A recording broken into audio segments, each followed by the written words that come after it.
എല്ലാവർക്കും സ്ട്രോബെറി ചാനലിലേക്ക് സ്വാഗതം. ഞാൻ ഗീതു. മുട്ടയും ബട്ടറും ഒന്നും ഉപയോഗിക്കാതെ വളരെ സിമ്പിളായി പെട്ടെന്ന് തയ്യാറാക്കിയെടുക്കാവുന്ന ഒരു മാർബിൾ കേക്ക് അല്ലെങ്കിൽ സീബ്ര കേക്കിൻ്റെ റെസിപ്പിയാണ് ഇന്നത്തേത്. ഓവനും ബീറ്ററും ഒന്നും യൂസ് ചെയ്യാതെ ഒരു സോസ് പാനിലാണ് ഇന്നിവിടെ കേക്ക് തയ്യാറാക്കുന്നത്.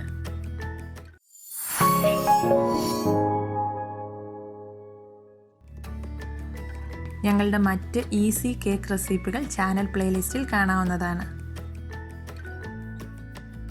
റെസിപ്പിയിലേക്ക് കിടക്കുന്നതിന് മുന്നേ നിങ്ങൾ ഈ ചാനൽ ആദ്യമായാണ് കാണുന്നതെങ്കിൽ സബ്സ്ക്രൈബ് ചെയ്യാൻ മറക്കരുത്.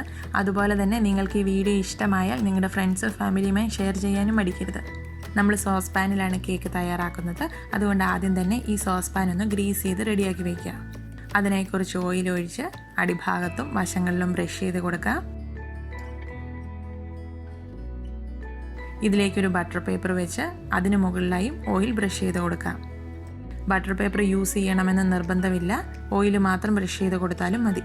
ഇനി ഇത് മാറ്റി വെച്ച് കേക്കിനുള്ള ബാറ്റർ തയ്യാറാക്കാം.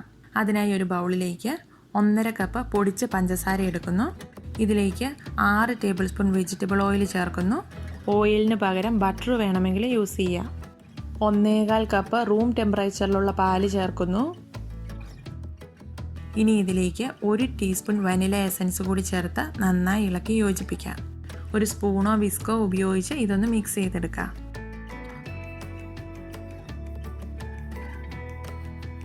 ഇനി ഇതിലേക്ക് ഡ്രൈ ഇൻഗ്രീഡിയൻസ് ചേർക്കാം.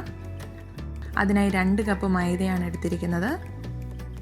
ഇതിലേക്ക് 1.5 ടീസ്പൂൺ ബേക്കിംഗ് പൗഡറും 1/4 ടീസ്പൂൺ ബേക്കിംഗ് സോഡയും ചേർത്തൊന്ന് ഇളക്കി യോജിപ്പിക്കാം.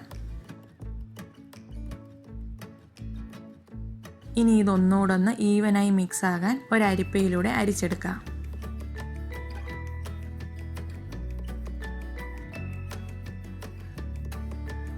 ഇനി ഇതൊന്ന് ഇളക്കി യോജിപ്പിക്കാം.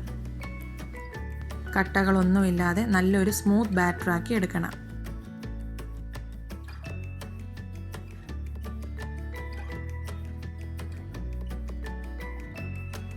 ഇത് ഈ ഒരു കൺസിസ്റ്റൻസിയിലാണ് വേണ്ടത്. ഇനി ഈ ബാറ്ററിൽ നിന്നും പകുതി എടുത്താണ് ചോക്ലേറ്റ് ബാറ്റർ തയ്യാറാക്കുന്നത്. അതിനായി 2 ടേബിൾ സ്പൂൺ കൊക്കോ പൗഡർ എടുത്തിട്ടുണ്ട്. ഇതിലേക്ക് 2 ടേബിൾ സ്പൂൺ പാല് കൂടി ചേർത്ത് നന്നായി ഒന്ന് ഇളക്കി യോജിപ്പിക്കാം. കൊക്കോ പൗഡറിന് പകരം ചോക്ലേറ്റ് ഉരുക്കി ഉപയോഗിക്കാം. ഇത് നന്നായി ഇളക്കി കട്ടകളൊന്നുമില്ലാതെ നല്ല സ്മൂത്ത് ആക്കി എടുക്കാം. ഇനി ഇതിലേക്ക് പകുതി ബാറ്റർ ചേർക്കാം.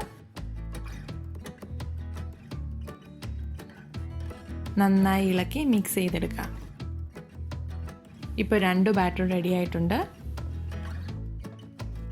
ഇനി ഇത് ഗ്രീസ് ചെയ്ത് വെച്ചിരിക്കുന്ന സോസ് പാനിലേക്ക് ഒഴിക്കാം.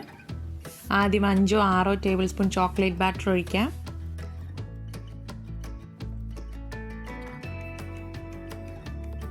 അതിന് മുകളിലായി 5-6 ടേബിൾ സ്പൂൺ വൈറ്റ് ബാറ്റർ ഒഴിക്കാം.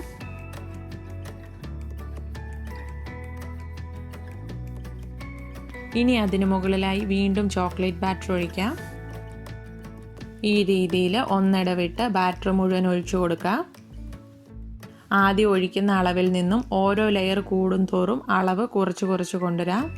8 ഇഞ്ചിൻ്റെ സോസ് പാനാണിത്. അതുകൊണ്ട് കേക്ക് ടിന്നാണ് ഉപയോഗിക്കുന്നതെങ്കിൽ 8 ഇഞ്ചിൻ്റെ കേക്ക് ടിൻ ഉപയോഗിക്കാം. ഇപ്പോൾ ബാറ്റർ മുഴുവൻ ഒഴിച്ചു കഴിഞ്ഞിട്ടുണ്ട്. അവസാന ലെയർ ചോക്ലേറ്റ് ബാറ്ററിലാണ് നിർത്തിയിരിക്കുന്നത്. ഇനി ഇതൊന്ന് ഡിസൈൻ ചെയ്തെടുക്കാം. ഒരു ടൂത്ത് പിക്ക് ഉപയോഗിച്ച് സെൻറ്ററിൽ നിന്നും പുറത്തേക്ക് ഈ രീതിയിലൊന്ന് വരച്ചു കൊടുക്കാം. ഇതുപോലെ എല്ലാ വശങ്ങളിലേക്കും ഒന്ന് വരച്ചെടുക്കാം. ഈ രീതി മാത്രമല്ല, നിങ്ങൾക്ക് ഇഷ്ടമുള്ള രീതിയിൽ ഇത് ഡിസൈൻ ചെയ്തെടുക്കാം. ഈ സമയത്ത് ഇതിന് മുകളിലായി ഒത്തിരി എയർ ബബിൾസ് വന്ന് നിൽപ്പുണ്ടെങ്കിൽ ഒന്ന് ടാപ്പ് ചെയ്ത് കൊടുക്കണം. എനിക്കിപ്പോൾ ഇവിടെ എയർ ബബിൾസ് ഒന്നും ഒത്തിരി ഇല്ല, അതുകൊണ്ട് ഞാൻ ടാപ്പ് ചെയ്യുന്നില്ല. ഇനി ഇതിൻ്റെ മുകളിൽ ഒരു ഫോയിൽ പേപ്പർ കൊണ്ടൊന്ന് കവർ ചെയ്യുന്നുണ്ട്.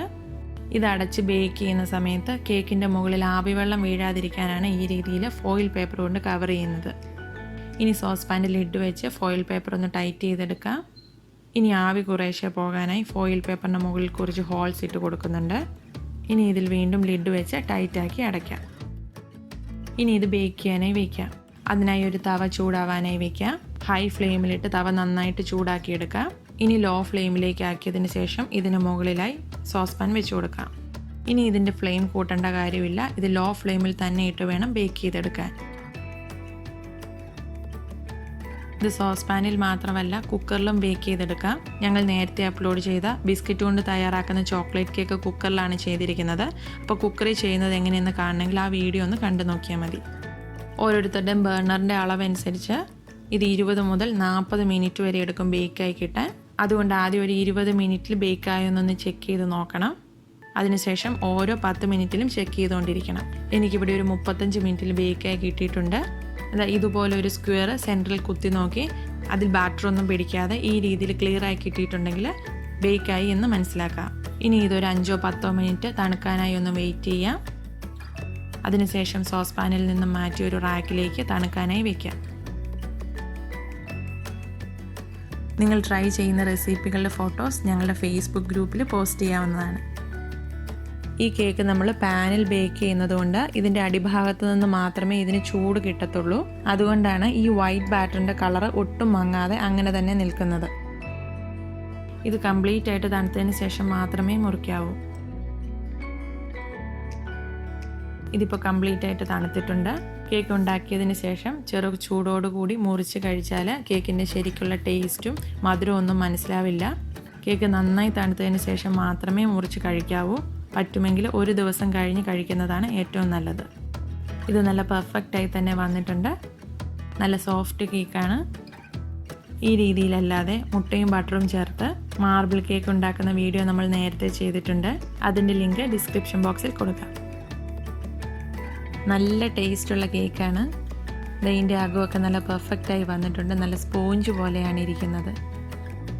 ഇത്ര എളുപ്പത്തിൽ തയ്യാറാക്കാവുന്ന ഈ കേക്ക് നിങ്ങളെല്ലാവരും ഒന്ന് ട്രൈ ചെയ്ത് നോക്കണം. ഇഷ്ടമായ ലൈക്ക് ചെയ്യണം. നിങ്ങളുടെ ഫീഡ്ബാക്സും സജഷൻസും ഒക്കെ കമൻറ്റ് ബോക്സിലൂടെ ഞങ്ങളെ അറിയിക്കുകയും ചെയ്യണം. Thank you for watching. പുതിയൊരു വീഡിയോയുമായി ഉടൻ കാണാം. ബൈ. Take care.